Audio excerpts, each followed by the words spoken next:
الحمد لله رب العالمين والصلاة والسلام على سيد المرسلين وعلى آله وصحبه أجمعين أما بعد. محترم سامعین و ناظرین، آج کی اس مجلس میں ایک واقعہ سناؤں گا جس واقعے کو امام مسلم نے اپنے صحیح کے اندر روایت کیا ہے۔ ابو ہریرہ رضی اللہ تعالی عنہ سے اس واقعے کے اندر برکت کا عجیب قصہ ہے، برکت کا عجیب قصہ ہے۔ کس طرح اللہ تبارک و تعالی جب انسان اس کے خاطر اس کی راہ میں خرچ کرتا ہے تو برکت نازل فرماتا ہے مختلف ذرائع سے۔ انہی ذرائع میں سے ایک ذریعے کا ذکر اس روایت کے اندر ہے۔ فرماتے ہیں ابو ہریرہ رضی اللہ تعالیٰ عنہ کہ اللہ کے رسول صلی اللہ علیہ وسلم نے ارشاد فرمایا، بینما رجل فی فلات من الارض، ایک مرتبہ ایک آدمی ایک صحرا سے گزر رہا تھا، لب تک صحرا سے گزر رہا تھا کہ اس نے بادل سے ایک آواز سنی۔ وہ آواز کیا تھی کہ فلاں شخص کے باغ کو جا کر سیراب کرو۔ کوئی حکم دے رہا تھا، اس بدلی کو کوئی حکم دے رہا تھا کہ فلاں آدمی کے باغیچے کو جا کر سیراب کر دو۔ تو دیکھا کہ بادل کا ایک ٹکڑا وہاں سے الگ ہوا اور ایک پتھریلی زمین پر جا کر کے وہ بدلی برسنے لگی۔ پھر اس کے بعد اس بدلی کا پانی جو اس پتھریلی زمین پر گرا وہ ایک نالی سے ہو کر ایک نالی میں جمع ہو کر اور پھر اس نالی سے ہوتے ہوئے وہ پانی آگے بڑھنے لگا، وہ پانی آگے بڑھنے لگا۔ وہ مسافر یہ دیکھنے کے لیے کہ یہ پانی کہاں جاتا ہے اس کے ساتھ چلنے لگا۔ تو آگے چل کر دیکھتا کیا ہے کہ ایک باغیچہ ہے، ایک باغیچہ ہے جس کے اندر ایک آدمی اپنی کودال سے اس باغیچے کو سیراب کر رہا ہے۔ پانی جو اس نالی سے گیا ہے اس پانی کو باغیچے کے ہر درخت یا جو کچھ بھی اس کے اندر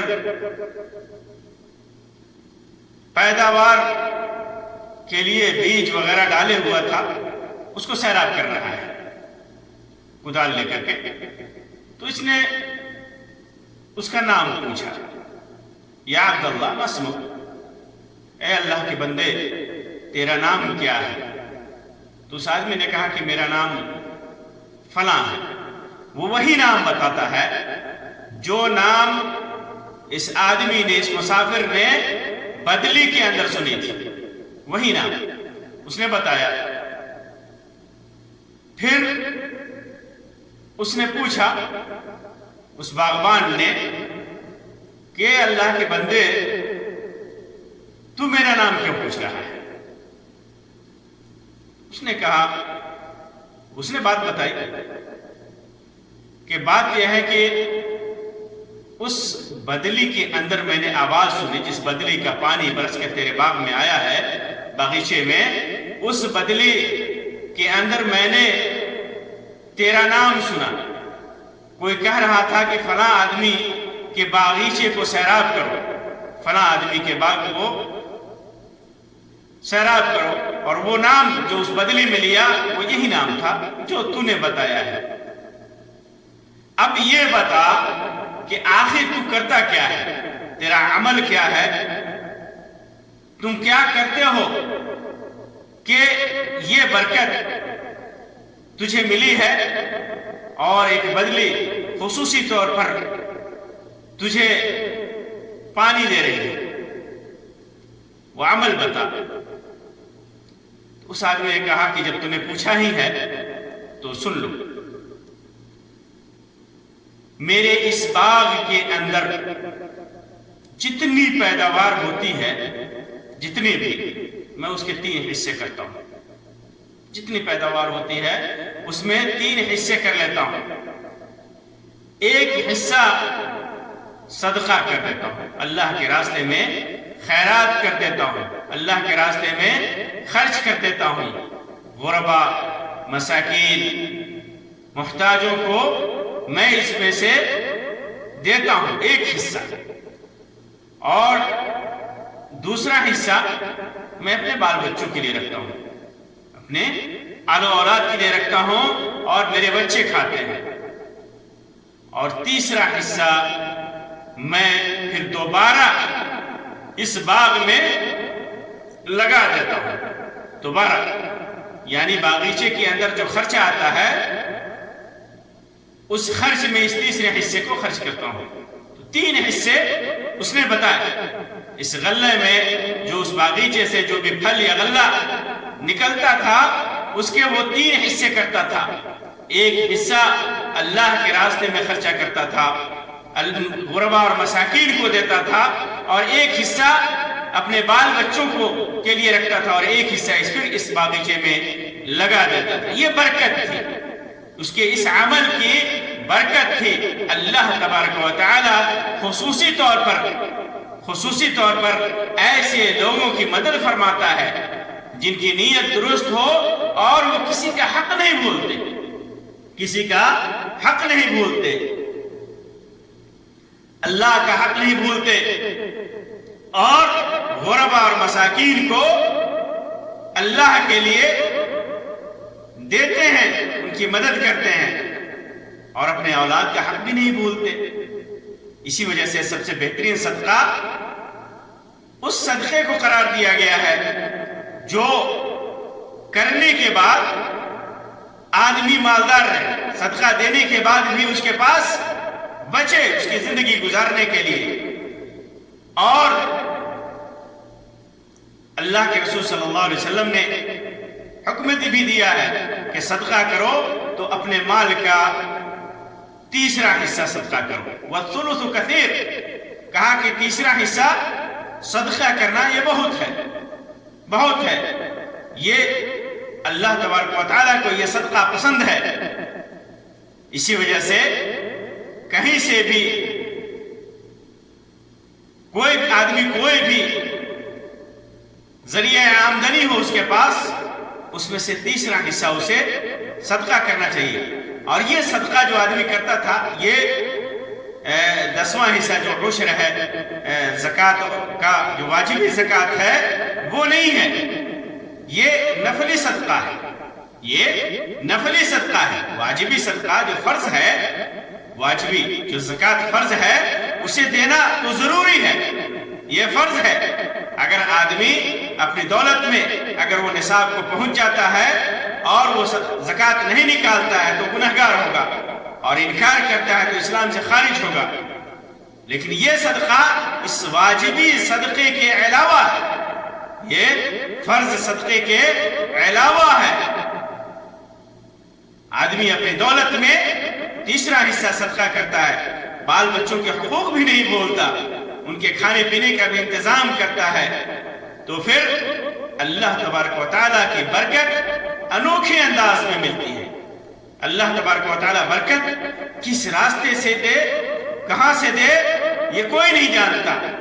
تو یہ عجیب واقعہ اس بات کی تعلیم دیتا ہے کہ آدمی کو حقوق کی حفاظت کرنی چاہیے۔ اس روایت کے اندر، اس حدیث کے اندر حفظ حقوق اموال میں، دولت میں حقوق کی حفاظت پر ابھارا گیا ہے اس روایت کے اندر، اس حدیث کے اندر۔ اور زکوٰۃ کی ادائیگی پر ابھارا گیا ہے، نفلی صدقے پر ابھارا گیا ہے۔ اور اس روایت میں یہ بھی پتہ چلتا ہے کہ اللہ تبارک و تعالی نے اپنے فرشتوں کو متعین کر رکھا ہے کہ وہ دنیا میں اس کے حکم سے لوگوں کے درمیان کچھ تدابیر کریں، جیسے بارش برسانا، اور اسی طرح اور بھی کام ہے جیسے روح نکالنا اور اعمال کو پہنچانا، اللہ کی رحمت لے کر کے آنا۔ تو اللہ کے فرشتے کچھ متعین ہیں کچھ کاموں پر۔ اسی طرح جو نیک لوگ ہوتے ہیں، جو مومن بندے ہوتے ہیں، ان کی کرامت کا بھی ثبوت ہوتا ہے، ان کے کرامت کا بھی ثبوت ہوتا ہے۔ مومن کے ساتھ اللہ کی کرامت ہے، مومن کو اللہ تبارک و تعالیٰ نے کرامت دے رکھی ہے، اپنے نیک بندوں کو کرامت سے نواز رکھا ہے۔ وہ کرامتیں نہیں جو لوگوں نے گڑھ رکھا ہے اور حرام طریقے سے اور ناجائز طریقے سے کرامتوں کا بیان کرتے ہیں جھوٹ بول کر کے، وہ کرامتیں نہیں۔ اللہ اپنے نیک بندوں کو کرامت سے نوازتا ہے، جو ان کے اختیار میں نہیں ہوتا، بندوں کے اختیار میں نہیں ہوتا، اللہ تبارک و تعالیٰ کے حکم سے وہ کرامتیں ظاہر ہوتی ہیں۔ اور ظاہر سی بات ہے کہ آدمی کے عمل سے جو برکت پیدا ہو، جس سے اللہ راضی ہو، جس سے اللہ خوش ہو، اور اللہ خوش ہو کر کے مزید دے، برکت عطا فرمائے، یہ بھی ایک مومن کی کرامت ہے، یہ بھی ایک مومن کی کرامت ہے۔ اللہ تبارک و تعالیٰ سے دعا ہے کہ اللہ تبارک و تعالیٰ ہمیں زیادہ سے زیادہ نیک اعمال کرنے کی توفیق عطا فرمائے، اور جو بھی اللہ تبارک و تعالیٰ نے تھوڑا بہت ہمیں اپنی نعمتوں سے نواز رکھا ہے، اس میں انسانوں کے حقوق اور اللہ کے حقوق کی ہم مکمل طریقے سے رعایت کریں، اللہ کے راستے میں خرچ کریں، اور آل و اولاد کے حقوق کو ادا کریں۔ آمین یا رب العالمین۔ وآخر دعوانا ان الحمد للہ رب العالمین، وصلی اللہ علی خیر خلقہ وسلم، والسلام علیکم ورحمۃ اللہ وبرکاتہ۔